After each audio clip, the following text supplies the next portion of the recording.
Fala aí, aqui é o Guidion com mais um vídeo para você. Hoje eu vou contar a história da minha aprovação em primeiro lugar para a Universidade Federal Rural do Rio de Janeiro, que é o lugar onde eu trabalho hoje. Isso aconteceu logo após a minha decisão de trocar o curso de computação na Universidade Federal Fluminense pelo curso de administração pública, que para quem não conhece, é um curso onde a gente estuda economia, filosofia, política, administração, mais voltado para quem quer trabalhar para o Estado, para o governo. Então tudo que eu vou te contar no vídeo de hoje, a história dessa aprovação, as técnicas que eu usei para estudar para essa prova, aconteceu depois dessa questão da troca do curso. Se você quiser entender melhor por que eu saí do curso de computação e fui para o de administração pública, já se inscreve no canal e ative o sininho, porque eu vou contar num dos próximos vídeos aí. Eu tô devendo esse vídeo já faz muito tempo, mas dessa vez eu prometo que sai. Bom, já quero começar o vídeo aqui quebrando uma mística que as pessoas têm sobre quem passa em primeiro lugar em concurso público, que é de a pessoa ser super inteligente, um gênio, tipo, da pessoa sempre passou, sempre aprovou nas coisas. Isso porque eu fracassei antes de passar em primeiro lugar na Rural. E quais foram esses fracassos? Eu tenho até aqui, ó. Concurso do Banco do Brasil, reprovei. Procon, reprovei. Detran, reprovei. Prefeitura de Nova Iguaçu e Câmara de Nova Iguaçu, reprovei. Prefeitura e Câmara de Mesquita, reprovei.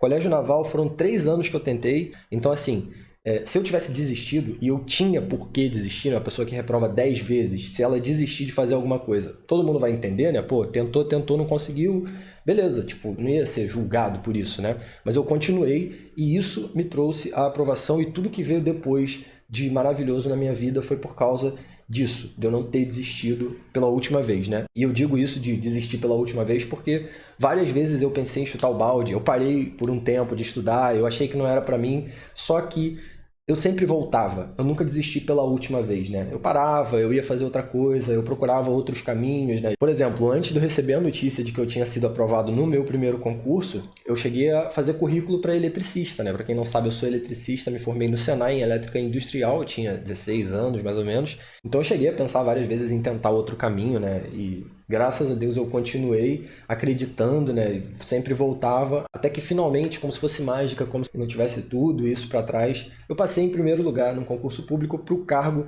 de técnico administrativo em educação de nível D, o cargo de assistente em administração da Universidade Federal Rural do Rio de Janeiro. E como que aconteceu isso? Tudo começou quando eu entrei na faculdade de administração pública. Eu estava no primeiro período, eu não tinha contato ainda com as disciplinas específicas de administração, parte de psicologia organizacional, que também caiu na prova, eu nunca tinha visto, né? Eu estava ali na parte instrumental ainda, bem no começo, né? Que você pega ali metodologia de pesquisa, aquelas matérias bem em primeiro período mesmo. E aí, no mês de abril, março, não lembro, desse ano, saiu um concurso para o Cefet com 4 vagas para minha cidade, na época Nova Iguaçu. Eu achava 3, 4 vagas muito pouco, mas comecei a pesquisar e até tentar me animar a fazer esse concurso. E aí veio uma retificação no edital desse concurso do Cefet, pegou essas vagas de Nova Iguaçu, levou para o Maracanã, levou lá para o centro do Rio, né? E aí eu, não tem vaga para minha cidade, desisti de fazer o concurso. Beleza, passou mais um tempinho, saiu um edital para Rural. Pior dessa vez, uma vaga para Nova Iguaçu. Então o concurso que eu fiz para Rural, que eu passei em primeiro lugar, só tinha uma vaga. E eu antes estava com medo de prestar para 4 vagas e não consegui, né? Pois é. E como funcionou essa decisão, essa virada de chave na minha cabeça para eu aceitar a ideia de prestar um concurso para uma vaga? Primeiro, eu abracei o risco de reprovar. Eu já tinha reprovado várias vezes. Eu já entendia que quando você se inscreve num concurso, a chance de você reprovar é muito maior do que a chance de você aprovar. A maioria das pessoas reprovam, então você tem que aceitar esse risco e você não pode fazer um concurso para aprovar. Você tem que fazer um concurso ou prestar um vestibular ou fazer o que for nesse sentido, participar de um processo seletivo para atingir o seu melhor desempenho possível e você ter certeza no final desse processo de que você deu o seu máximo. Esse com certeza foi o diferencial na minha aprovação, foi o que me fez ir adiante mesmo diante de todas as possibilidades de reprovar, que eram a maioria, né? Porque para pensar, vestibular, às vezes você vê um curso aí, é uma vaga para 40 pessoas, para 50 pessoas. Cara, concurso é um negócio absurdo, é uma vaga para 100, para 400, para 1.000, para 2.000 pessoas, uma vaga.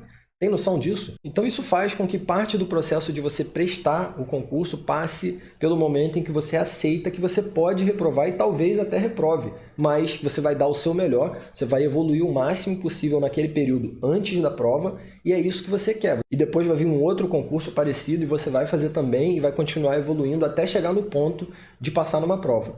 Eu pensei nisso para prestar o concurso da Rural, para aceitar a ideia de prestar um concurso para uma vaga, né? Porque antes eu pensava, pô, carta marcada, isso aí quem vai passar já tá lá, pô, o pessoal já sabe, é conhecido de quem trabalha lá e tal. Mas eu passei e eu não conhecia ninguém. Na verdade, pouco tempo antes de eu ver que esse concurso tinha saído, eu sequer sabia que existia uma universidade ali. A gente não sabia, porque o pessoal lá da cidade passa e é meio distante assim da principal. Eu não sabia se aquilo era um hospital, o que era, porque o campus na época ainda era recente, né? A parte de identificação visual da Rural é lá para trás. Uma coisa que não dá para explicar muito bem em vídeo, mas tipo assim, tem um quarteirão imenso antes do lugar que a Rural tá. Você vê o prédio de longe, mas não é tão perto para você conseguir identificar, né, o que tem ali. E eu só passava de ônibus em frente, indo trabalhar, eu não sabia o que tinha ali de fato. E eu descobri depois. Então foi assim, algo, né? Eu não tinha contato lá dentro. Então, para você ver, uma das coisas mais interessantes sobre concurso público, na minha opinião, é isso. Você não precisa de alguém para te indicar. Você vai pelo teu esforço realmente. Você não precisa conhecer ninguém, enfim, entregar um currículo para uma pessoa que vai passar para outra para chegar na mão do cara lá que manda para te contratar. Não, você vai fazer uma prova e se a sua prova for uma excelente prova, a mais excelente possível, você vai ser contratado. Isso é muito bacana, cara. E até depois desse processo, né, de entender o poder de mudança que o concurso público tem na vida de muita gente, é que eu criei esse canal para ajudar as pessoas que não fazem ideia de como que funciona esse mundo, esse universo de concurso público, a prestarem concursos, a passarem em concursos. Então, mais uma vez, se você não for inscrito ainda nesse canal, te convido a se inscrever por aqui. Tá, você deve ter visto aí no título o absurdo de 23 dias líquidos que eu estudei. É absurdo isso, é um ponto totalmente fora da curva. E agora eu vou explicar como que foi possível fazer isso em 23 dias. Bom, por que foram 23 dias, né? Para começar, eu já era servidor público, tá? No cargo de auxiliar administrativo, concurso que eu prestei em 2012, e o salário inicial era tipo R$ 750, era bem baixo.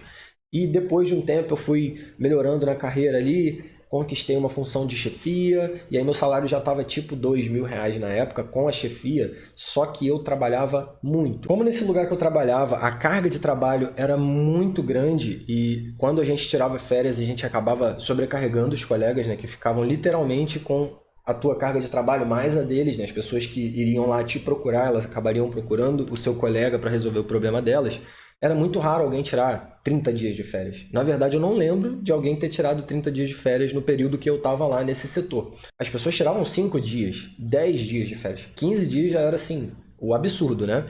Era ficar muito tempo fora. Tanto que a última vez que eu tinha tirado férias, quando eu trabalhava lá, quando eu voltei de férias, tinha uma foto minha colada na parede, um monte de processos, uma pilha de processos na mesa, e abaixo da minha foto estava escrito assim, procura-se, né? Tipo assim, como se eu tivesse foragido. E os colegas zoando lá, né? Quando eu voltei, cara, veio tanta gente aqui te procurar que a gente teve que fazer uma brincadeira aqui para falar com o pessoal. Não, ele tirou férias e tal. Aí falavam lá, né, que ninguém tava me achando, que era tanta gente me procurando na prefeitura lá para resolver problema, para emitir declaração, para ver situação de processo. E aí o pessoal dava conta, né, da forma que dava, mas quando eu voltava de férias sempre tinha lá tipo uma fila de pessoas que tinham vindo antes me procurar. Mas que quando bateram na porta lá, o pessoal falou, ó, se for só ele que consegue resolver a sua situação, você volta no dia tal que ele vai estar aqui. E assim foi, né? Pra vocês terem ideia da parada. E aí eu não pensava em pedir muitos dias de férias porque não dava. Na minha cabeça eu não ia conseguir que meu chefe me desse tantos dias de férias assim. Mas por influência da Tamires, minha esposa, que na época era minha noiva, eu decidi meter o louco. Eu falei, vou pedir 20 dias de férias, velho. Tipo, 30 dias era muito absurdo, eu não ia nem pedir.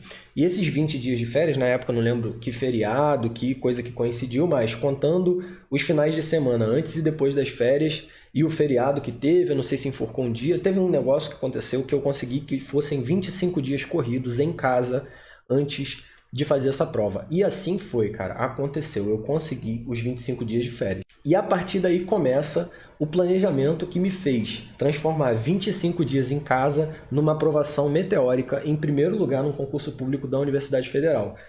Foi uma loucura, mas eu consegui passar, e é sobre isso que a gente vai conversar agora. A primeira coisa que eu fiz foi o melhor planejamento da minha vida. E isso é uma coisa que todo mundo que vai pegar uma empreitada quase impossível precisa fazer.